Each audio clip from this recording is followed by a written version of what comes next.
What is going on, guys? This is Crows, and this time I am back using the Aquamarine Dagger. So this is probably my least favorite weapon of the DLC. There's just way too many things wrong with this, which I will go over, but it does have a pretty cool and unique weapon art, and it has a C scaling in both dexterity and intelligence. All you really need is 40 dex and 40 intelligence to use this thing properly. After that, you won't really receive too much attack power, and the only reason to go higher is if you wanted to add spells and make this like a mage build like what I did here.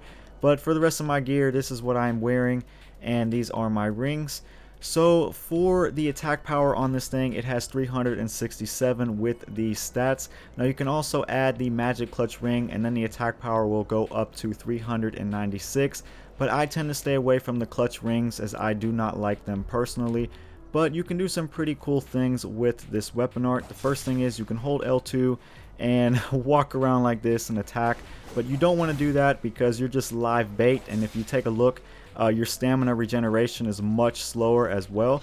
So you only want to press L2 when you are about to attack with the weapon art. That way you don't have to walk around like this, and you also are very predictable because people will know that you are getting ready to attack with the weapon art. But for some cool combos that you can do with this thing, you can go into L2, R1, R1, R2, and R1. And then you can also do L2 into R1, R1, R2, and R2. Now, you can even run attack with this with the L2 weapon art and go into combos that way. And you can roll with the weapon art and press L2 and do some combos as well. But they even require more stamina that way too.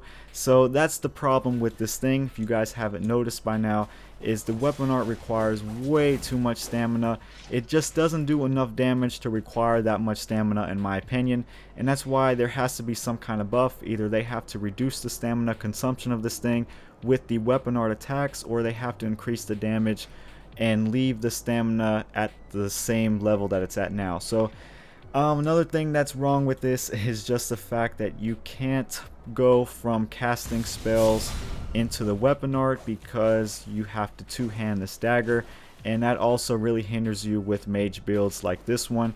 But aside from me talking bad about this thing, it's really not that bad of a weapon.